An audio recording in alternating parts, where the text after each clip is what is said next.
Le jour de gloire est arrivé, une sélection décimée, un sélectionneur sur la sellette, Karim Benzema va tous les wet. Bon, aujourd'hui on parle de l'équipe de France, d'abord générique. Ah oui pour Ribéry qui va arriver devant Casillas. Vas-y mon petit. Le premier but de Ribéry. Bon, comme vous l'avez compris, aujourd'hui on parle d'équipe de France. Mais qu'est-ce qu'on attend en fait de cette équipe? Champion du monde en 2018, perd en huitième de finale contre la Suisse. Après, juste après, gagne la Ligue des Nations. Sur sa deuxième participation à la Ligue des Nations, on a vu que c'était plus compliqué. Sélection décimée. Quelles sont tes attentes, toi, Malik?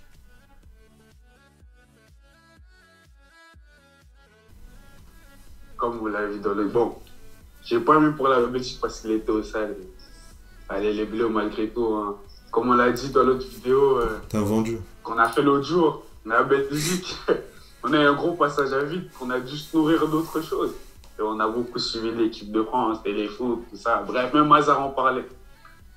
Du coup, ce qu'on attend de cette équipe de France, malgré l'hécatombe au niveau des blessures, c'est la victoire finale. Avec cette équipe, on ne peut qu'être exigeant qu'à ce niveau-là. Mais bien sûr, même si je les vois dans mes flops, je ne les vois pas gagner, on doit s'attendre à ce qu'ils gagnent cette compétition, vu cet effectif. C'est simple et précis. Donc pour moi, il n'y a pas besoin d'aller plus loin. Avec un tel effectif, tu as le Ballon d'Or, tu as des Mbappé, tu as Tchouaméni, tu as des bons jeunes, tu dois avoir la victoire finale, c'est simple. Il n'y a pas de oh oui. Les attentes sont. J'ai juste une petite question. La troisième étoile. S'ils font, Même si là, il n'y a pas d'étoile pour le basket. s'ils font demi, s'ils font demi-finale, pour toi, c'est une compétition ratée. Raté sera un grand mot, mais ce ne sera pas une réussite en tout cas. Genre, Ok. pour moi, je pense pas que. Genre, Deschamps. Enfin, tu vas me dire, c'est logique, il sera fier, mais. En tout cas, si j'étais français, je serais pas fier, moi, franchement. Moi, j'attends la victoire avec cette équipe. Tu vois, s'ils arrivent en finale et qu'ils perdent encore, tu vois, tu te dis, c'est une finale, c'est un match. Même vu tout le contexte qu'on a expliqué dans nos flops pour la vidéo Coupe du Monde, on dit que c'est un effectif un peu en bout de course. Enfin, Oh, tu perds ta fondation de base, on va dire. la fondation de base, du Kanté, Pogba, Ah, bien sûr, Varane. bien sûr, Varane, bien sûr, bien sûr. Je suis peut-être trop exigeant, mais pour moi. Avec Matuidi n'est plus là. Malgré ça, gros, Pavard est toujours tu aussi dois la nul. gagner. Parce que tu l'as cité avec, par exemple, tu vois, comment dire, l'Argentine. Tu fais le cas pour qu'il soit dans tes favoris. Tu vois, à part Messi, tu as aussi d'autres très bons joueurs autour. Et je dis Bien pas sûr. que les joueurs de France sont forcément meilleurs, mais tu vois ce que je veux dire. Bien sûr. Genre, mais les autres sélections c'est- n'ont pas ce luxe d'avoir autant de talent tu me pour faisais. mettre dans un 11. Bien Et sûr, même mais dans tu les me faisais remplaçants. la critique sur la Belgique que sur un changement au milieu et en défense, ben t'es pas préparé à l'avance. L'Argentine, c'est depuis la Copa América, même avant qu'ils ont cette sélection, à chaque fois t'as un joueur qui part, un joueur qui vient, etc. C'est une continuité. L'équipe de France, c'est tout un chantier, c'est tout le monde qui part, c'est... J'ai pas compris ça, moi. En gros, ce que je te dis, c'est que l'équipe de France, par exemple, tu me compares ça à l'Argentine. L'Argentine, De Paul, Guido Guterres, c'est leur double pivot, c'est comme ça depuis longtemps. Leur défense, c'est Otamendi, Romero. Là, l'équipe de France, c'est la première fois qu'ils vont jouer sans Varane. Kimpembe, regarde comment il revient. Bon, après, s'il revient de blessure, on va pas le critiquer. S'il revient bien, moi, je le spoil un peu, mais il est dans mon 11. Mais tu vois, t'es pas sur une continuité, t'es sur un chantier, là. T'es en train de bricoler. J'avoue. Donc bon, J'avoue, t'as raison. moi, je serais un peu plus Et mesuré je que reste lui. malgré tout exigeant. Moi, je serais un peu plus mesuré que lui. Je suis bien. Pour moi, si tu gagnes pas. Pour moi, peu importe ce qui se passe après cette Coupe du Monde, c'est une fin de cycle. Donc Didier Deschamps devra partir et laisser sa place au chauve. Au Z. Au chauve madrilène. Mais moi, j'ai mes attentes pour moi. T'es obligé de faire une demi-finale. Puisque malgré tout ce qu'on dit, malgré les chantiers, etc., je pense que t'as quand même l'effectif pour faire quelque chose. Tu peux mettre en place pour gagner 5 matchs et arriver en demi-finale. Et après, tout peut se passer, bien sûr, tu peux aller la gagner. Mais je pense que tu dois être exigeant avec cette équipe. Tu as quand même les deux meilleurs joueurs du monde la saison dernière dans ton effectif, Mbappé et Karim Benzema, pour ne pas les citer. Tu as beaucoup de jeunes qui poussent, tu as des joueurs qui reviennent bien. Donc oui, moi je mettrais ma barre d'exigence au niveau des demi-finales, minimum. Pour moi, si t'es si t'es en quart, c'est que t'as vraiment flop. Mais ça sonne vraiment comme une fin de cycle. Puisque t'as beaucoup de de jeunes qui arrivent. Pour moi, t'as pas assez préparé. Mais bon, on va voir ça dans nos compos. Malik, tu lances ta compo? Donc, juste avant de lancer ma compo, donc, ma question serait, du coup, pour toi, une demi de la France serait pas un flop pour toi? Non. Vu tout ce qui se passe, je me dirais, vu la génération qu'ils ont, tu t'attends qu'ils fassent back-to-back Coupe du Monde, mais une Coupe du Monde sans préparation, avec tout ce qui se passe en extra-sportif à côté, etc., l'affaire Pogba, bref, on sait. Et plus l'hécatombe au niveau des cadres, c'est pas juste au niveau des très bons joueurs, au niveau des cadres de cet effectif, c'est difficile. Donc bon, tu lances ta compo? Lance ma compo. J'avoue que ça a été challengeant à faire. Deschamps, comme tu l'as dit, c'est un chantier, il a beaucoup de boulot. Guy Stéphane, son adjoint aussi, doit lui proposer, il a dû réfléchir, il doit passer des nuits, là, il doit pas dormir, hein, là, le Deschamps, le Guy, ils sont pas bien, là. Ouais, c'est pas vraiment, c'est pas très bien. Et ils vont devoir voir les matchs même avant de faire la dernière convocation, vu que, au moment où on tourne cette vidéo, en tout cas. Et du coup, moi, je vais partir sur Lloris au goal, hein, tu sais. J'aime beaucoup Mike Maignan, pour moi. Je dirais pas qu'il est plus fort, mais t'as capté, c'est un peu similaire, je trouve. De toute façon, il est forfait. Ah, allez! Ouais, maintenant il est forfait. Enfin, il était blessé, il devait revenir, et là il a une rechute. Mais je suis sur le même avec toi sur Lloris. Ouais, du coup, Lloris. C'est le capitaine.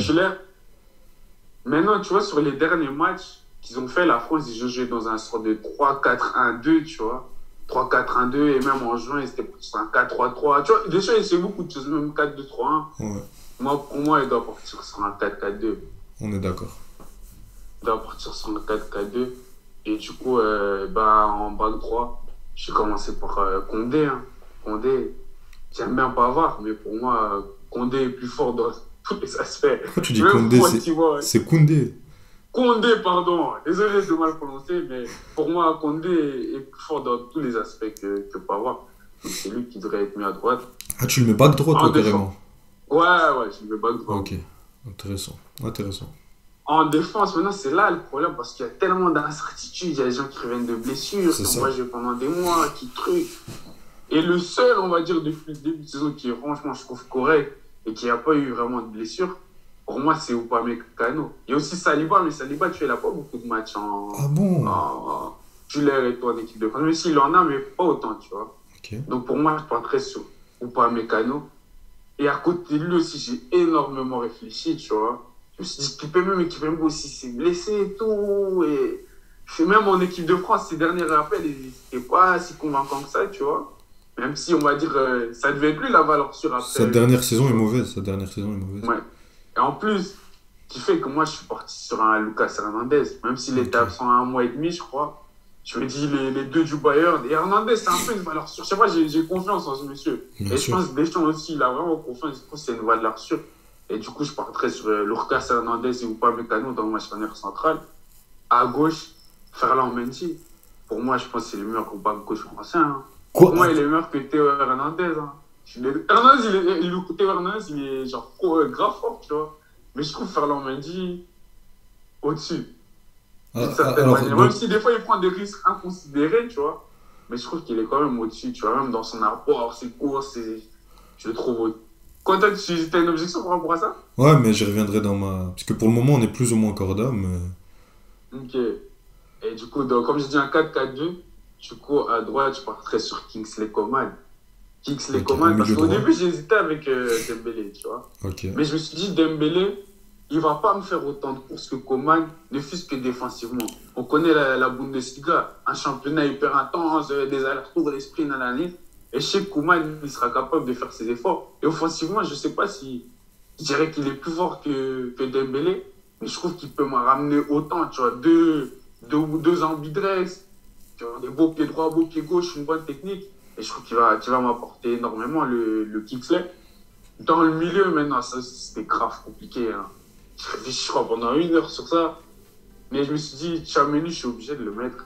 Parce que c'est lui qui a été le plus titulaire, on va dire, dernièrement, depuis l'Euro, par Didier Deschamps dans le milieu de terrain. Tu vois, et qui fait des matchs, je trouve, corrects, quand même voire bons. Du coup, je me suis dit, je suis obligé de partir sur Tchouaméni. Et maintenant, à côté, je sais pas pourquoi il y avait, entre guillemets, une voix de la raison qui me venait, qui me disait, je dois mettre Rabiot. Bon, on a eu un petit cut, t'étais sur Rabiot. Ouais, j'étais sur Rabiot. Comme j'ai dit, la voix de la raison, je sais pas pourquoi, me dit, fais jouer Rabiot. Mais quand je regarde avec Guendouzi, parce que comme je l'ai expliqué, Kamavinga, je le vois pas le mettre déjà. Je trouve que c'est encore trop jeune. Mais avec la France, rien qu'avec le Real, il n'est pas encore titulaire, tu vois. Il joue quelques matchs, mais c'est pas encore un titulaire régulier. Et même en France, sur ces matchs, il a fait des belles rentrées, mais pas encore en tant que titulaire. Un match, vraiment, tu peux dire, ouais, il m'a... Il n'a pas de match référence, ni avec le Real. Enfin, avec le Real, il a ses rentrées en Ligue des Champions. Mais un match complet référence, France, cette saison, et surtout en sélection, t'en as pas. Donc, ouais, non, je suis d'accord avec toi. Donc, tu mets qui? Tu mets Rabiot? Non, mais justement, Rabiot, c'est l'opposant direct avec Guendouzi. C'est entre les deux pour moi, tu vois. Okay. Parce que j'ai pas envie de partir sur un Fofana de Monaco, tu vois, même s'il est très bon, ou même un Camara, parce que même lui, chez moi, il sera appelé, tu vois. Et du coup, pour moi, son opposant direct, c'est Guendouzi. Oui, j'aime bien Marseille, je suis fan de Marseille, mais c'est même pas pour ça.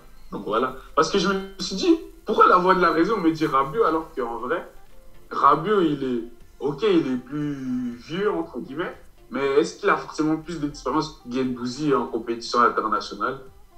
Non. Qui? Est-ce qu'il est meilleur? Rabiot. Est-ce que Rabiot a plus d'expérience en sélection, beaucoup plus. En compétition? En compétition, non, mais en sélection, beaucoup plus. Oui, il connaît la sélection, il a beaucoup joué dans ce milieu de terrain, il a beaucoup dépanné. Allez, quand il joue en 3-4-3, ben, il a bien joué piston gauche, c'est tout le temps celui qui dépanne au milieu. Non, mais en sélection, je te parle. En Ligue des Nations, le match qu'il fait contre le Portugal, il y a... Bon, c'était il y a 2 ans, mais il le fait. Enfin, il y a 2 ans. Ça serait que ça va faire 2 ans. Mais... Moi, je te parle pas en tant que Caillou, je te parle en tant que conseiller Didier Deschamps. Ouais, mais Rabiot, c'est notre valeur sûre. Après, Pogba Kanté, tu vois. C'est ça que je te dis. Moi, la voix de la raison, la valeur sûre, comme tu dis, pour moi, c'est Rabiot, mais pour moi, en vrai, même pas tant que ça. Parce qu'il a pas si plus d'expérience que ça que Guendouzi en compétition internationale. Tu vois ce que je veux dire? Ok, il est plus vieux, on va dire, en âge, mais bon, on ne parle pas d'âge, comme aurait dit notre ami devant. Et Guendouzi, rien ne fût que sur sa saison, même la saison passée, je le trouve plus fort que Rabiot. Guendouzi, il est aussi dans mon 11. D'accord sur ça. Sur la saison dernière? Ouais, saison dernière, même cette saison. Ouais. Au-dessus, mais bon. Ouais, il est meilleur que Rabiot. Pas non plus, tu vois, un écart, mais je trouve qu'il est quand même meilleur. Rabiot, je trouve qu'il pourrait atteindre ce niveau. Ça, non, Rabiot, on en a déjà parlé, il devrait jouer sentinelle déjà. Ça, tout le monde le sait. Mais non, même pas. Pour moi, maintenant, il peut jouer 8, mais bon, il a des entraîneurs. Bref. Ah ouais. Bon, pour Guendouzi, moi aussi, je l'ai dans mon 11, mais dans un rôle différent, je le détaillerai. Donc, ton milieu gauche, Malik? Ouais, du coup, à gauche, je partirais sur Christopher Nkunku. Ok. Dans un poste de milieu gauche comme ça? Christopher Nkunku, parce que déjà, Nkunku, c'est quelqu'un qui a été formé de base, il faut le savoir, en milieu de terrain. À qui le dis-tu? De base qui est polyvalent, tu vois. C'est quelqu'un qui est polyvalent et qui lui-même lui disait, je l'avais vu dans une interview récemment, qui disait que j'ai même joué latéral. Et il expliquait qu'en fait, avoir joué à autant de postes différents, ça l'a aidé dans son football à voir comment on pense un latéral, comment on pense un milieu de terrain, comment on pense un offensif. Si je le mets là, il pourra s'adapter à cette situation parce qu'il a la technique, il pourra faire ce travail défensif, même si Alexis qui fait plus du tout ça. Mais je pense que ça se perd pas non plus. Et c'est comme on a dit, c'est pour 7 matchs en vrai au final. Donc je le verrais bien vraiment au milieu gauche. Et même je trouve qu'offensivement, il aiderait grave les deux devant parce que je pense qu'il n'y a pas de discussion. Les deux devant pour moi, c'est le Nile avec Kylian, tu vois. Kylian autour et voilà, Kylian qui part en profondeur. Tu vois, Kabeneve décrocher voire beaucoup plus qu'au Real, tu vois. Limite à jouer en 10 quand ils sont offensifs, tu vois. Entre guillemets, même si c'est pas un 10, on le sait. Et vraiment, moi, c'est pour ça que je porterais sur mon Ok. Ok. Bon, je pense qu'on va passer au mien. Le mien est pas si différent que le tien, mais bon, moi, j'explique pourquoi. J'ai pris un 4-2-3-1 et pas un 4-4-2 ou pas un 3-4-3. Pour moi, le 3-4-3, c'est à oublier, c'est à abandonner. Ouais. T'as une charnière centrale qui est détruite. Tu peux pas te permettre d'expérimenter 3 défenseurs comme ça qui n'ont jamais joué ensemble. Mais pourquoi le 4-2-3-1 et pas le 4-4-2? Les derniers matchs d'équipe de France qu'on a vu en 4-4-2, tu vois, et que Didier Deschamps ne sait pas le mettre en place. C'est un 4-4-2 par défaut pour essayer de faire jouer un maximum de joueurs. Quand c'est la crise contre la Suisse et qu'il essaye de mettre deux ailiers, il sait pas le faire, c'est juste qu'il les met, mais il n'y a aucune animation, il n'y a rien. Donc il ne sait pas le faire, ce n'est pas dans ses cordes, c'est pas son il ne sait pas le faire tout simplement. On faut pas tergiverser là-dessus. Donc pour moi, quand t'es en crise, il faut se raccrocher à ce que tu connais de mieux. Ce qu'il connaît de mieux, c'est son 4-2-3-1, qui l'a emmené à la victoire finale en Coupe du Monde. C'est pas du recyclage, c'est des travaux d'urgence. C'est que tu reviens à ton 4-2-3-1, tu reviens à tes bases, tu reviens à tes fondamentaux, et tu essaies juste d'intégrer ce qu'il y a en plus. Donc pour moi, l'effectif ne va pas être innovant. Moi, si ça tenait qu'à moi, il y aurait eu des ailiers, tu aurais eu Mbappé, Dembélé, Nkunku dans un milieu. Ouais, moi aussi j'aurais fait des dingueries. On peut pas, on connaît Didier Deschamps, il faut rester un minimum cohérent. Donc au cage, Hugo Lloris c'est le capitaine, même s'il y avait Maignan, je mets Lloris parce que pour moi c'est sa dernière compétition, puis Maignan prendra la place. Quelle chance qu'ils ont d'avoir Maignan comme remplaçant, c'est incroyable. De toute façon, les débats sont éteints parce qu'il est forfait. Et on sait très bien que Lloris aurait été titulaire. Pour la charnière centrale, moi je te suis sur Upamecano. C'est le meilleur défenseur central depuis le début de saison avec William Saliba. Mais William Saliba, pour moi, il est dans ma sélection, bien évidemment. Mais Ouais, il doit être sélectionné. il est pas dans mes titulaires. Pourquoi? Pour deux raisons. Très peu de connaissances au très haut niveau. Zéro match de Ligue des Champions. Enfin, les matchs de Ligue des Champions la saison avec Marseille. Tu souffles. Cette saison avec Arsenal, certes, il est très très fort, mais il a toujours des petits moments où tu sais, il y a une déconnexion comme ça. Tu sais, on dirait qu'il s'est mangé une patate. Il sait plus ce qui se passe. Et là, il y a une passe et ça mène à un but. Il est très très fort depuis le début de saison. C'est l'un des meilleurs défenseurs français, même l'un des meilleurs défenseurs en Europe depuis le début de saison. Mais là, on parle de Coupe du Monde, c'est un step au-dessus. Donc moi, je mets Upamecano qui a été très fort. Même lui, il a ce petit truc de déconnexion par moment, mais bon, c'est le meilleur. Il est à côté de De Ligt, mais c'est lui qu'on voit le plus. À gauche, pour moi, c'est du 50-50. Je suis complètement d'accord avec ce que tu dis sur Kipembe. On a 2 semaines de la Coupe du Monde. On est vendredi, enfin on est samedi. T'as le Paris Saint-Germain qui va jouer demain contre Lorient. Si tu vois qu'il fait un gros match, il lui reste 5 matchs avant la Coupe du Monde. S'il est sur une bonne lancée sur les 5 matchs, tu fais démarrer titulaire. Sinon, tu mets Lucas Hernandez. Les deux se connaissent très bien. Ils jouent au Bayern ensemble. Dans mes latéraux, à droite, je mets Pavard. Pourquoi? Moi, Pavard, je suis le premier à le critiquer, le premier à dire qu'il est surcoté. C'est trop facile de l'attaquer. Mais comme je dis, quand t'es en crise, tu reviens à tes fondamentaux. Pavard, on a beau le critiquer, la saison passée et cette saison, il est très bon au Bayern. Qu'on le veuille ou non, il est très bon. Il est très bon. Très bon. On abuse, mais il fait le taf. Et là, il fera le taf avec Didier Deschamps, parce que là, il joue en latéral droit. Moi, j'aimerais bien mettre Jonathan Klaus, mais lui, c'est un piston. Et en backup, je mets Mukiele, qui commence à montrer de plus en plus de belles choses du côté du Paris Saint-Germain. Il est en train de prendre la place de Hakimi. Il fait un travail à droite, là, le match contre c'était le Maccabi Haïfa, je pense. Bon, ça reste le Maccabi Haïfa ou peu importe, ou c'était aussi contre... Non, c'était contre les Stacks, pardon. Ça reste les Stacks, mais on perd 4-3 et c'est notre meilleur défenseur alors qu'il y a Marquinhos et Kipembe. Ramos et Kipembe, pardon. Donc le mec commence à être de plus... Ouais, mais les trois, ils commencent à être de plus en plus costauds, donc je lui donnerai plus de temps de jeu. Enfin, je l'intégrerai peut-être dans quelques matchs. Si tu gagnes tes 2 premiers matchs et que tu as un 3e match, je les mettrai là. Enfin, je le mettrai titulaire, j'essaierai de le faire jouer. S'il est vraiment incroyable, il passera devant Pavard. Comme Pavard est passé devant Sidibé pour la Coupe du Monde 2018. À gauche, pour moi, encore une fois, c'est pas le moment d'innover. Je comprends ce que tu dis sur Ferland Mendy, surtout qu'il a un truc où défensivement, il est très très fort. Mais bon, pour moi, tu continues sur Théo Hernandez, c'est le meilleur latéral gauche du monde, sans aucune discussion possible. Et je pense même... Au monde, sans aucune discussion possible. Avec Cancelo, mais pour moi, Cancelo, c'est un rôle totalement différent, tu vois. Cancelo, je suis pas sûr que si tu le mets à l'AC Milan, il joue aussi bien. Tu vois? Ouais, je vois. Surtout dans... Tu vois? Donc... Mais après, Théo, il joue pas tant que ça. Enfin, Mendy et Théo, ça se partage de fou, en vrai, en équipe de France. Non. Sur les derniers appels, moi, je parle. Et encore, mais ça fait 1 an et demi que Théo Hernandez, on l'attendait depuis encore avant, ça fait 1 an et demi qu'il s'est imposé comme, les gars, c'est moi le patron, il n'y a pas ni Ferland Mendy ni personne. Pour moi, Ferland Mendy doit être sélectionné, mais le titulaire, c'est Théo Hernandez. Là, il n'y a plus de débat. Et en plus, on est souvent dans le cliché comme ça, un latéral offensif, on pense qu'en piston, il sera meilleur. Mais pour moi, il est en latéral gauche, il est encore meilleur parce qu'il déboule souvent de loin. Ouais, il est mieux en latéral gauche. Tu vois? Mais on a ce cliché comme ça, un latéral offensif, de le mettre là. Bon, on va passer à mon double pivot. Là encore, là, t'es obligé d'innover. sans trop innover. Pourquoi je dis sans trop innover? Parce que pour moi, Tchouaméni, on va pas en reparler, hein, le mec, le niveau qu'il est en train de prendre, c'est incroyable. Moi, je me rappelle ce match après Mallorca, Carlo Ancelotti dit oui, peut-être que la pression était trop haute pour lui. Maintenant, on a vu que le mec, il te met le costume du Real, t'as l'impression qu'il met un survêtement. Non, mais t'as l'impression qu'il met un survêtement, il est à l'aise dedans. C'est stratosphérique ce qu'il fait. Pourtant, j'avais beaucoup de doutes. Je me disais que certes, on l'aime beaucoup, mais pour remplacer Casemiro, c'est quelque chose. Sa meilleure position, c'est en double pivot. Et moi, pour l'accompagner, je mettrais un milieu qu'il connaît très bien. Youssouf Fofana, le milieu de l'AS Monaco, qui fait un très bon début de saison. Les deux se connaissent très bien.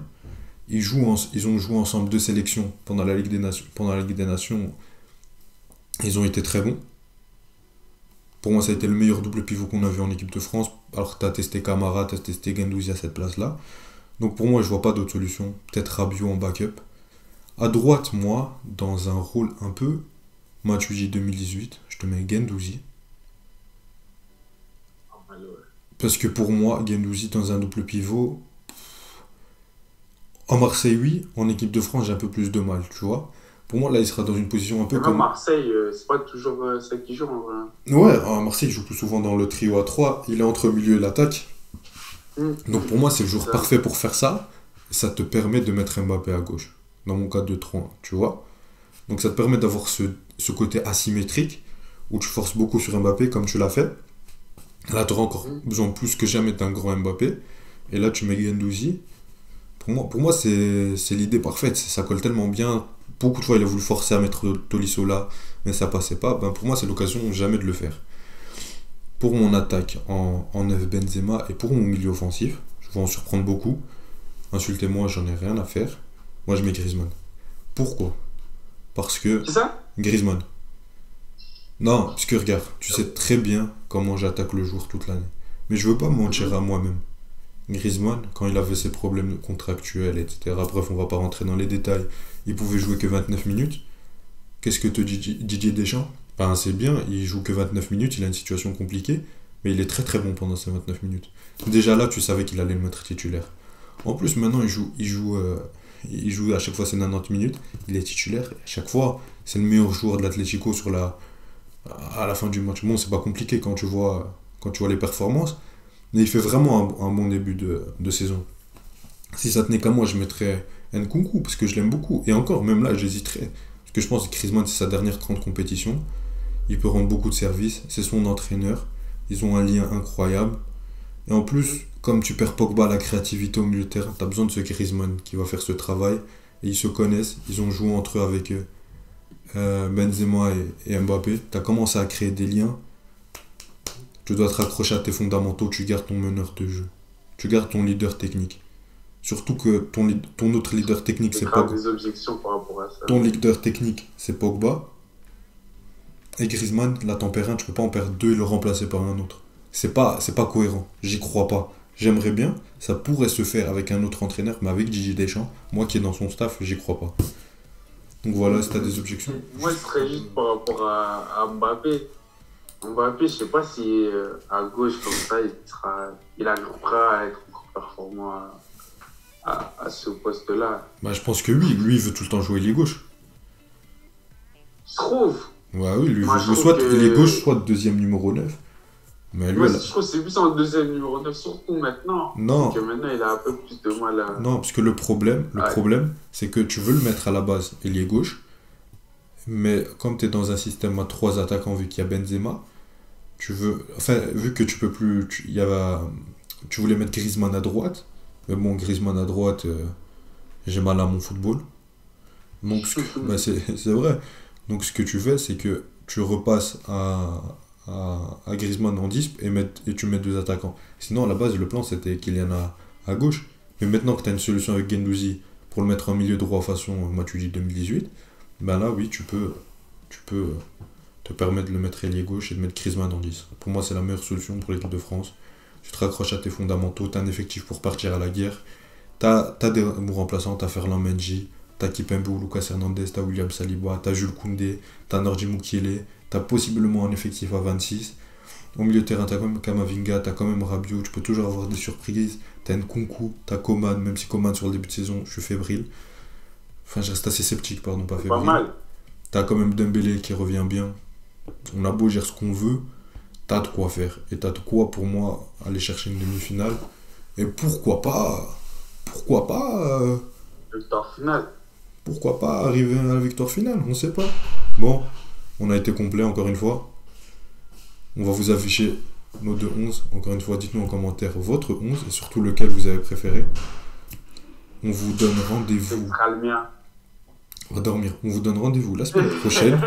Cette fois-ci pour des previews des groupes. On vous donnera nos classements des groupes frauduleux, surtout ceux de Malik. Bon, on espère que ça vous a plu. On vous invite à vous abonner, liker, activer la cloche, nous follow sur nos réseaux sociaux et on se dit à la semaine prochaine. Allez, soin de vous, peace. Salut!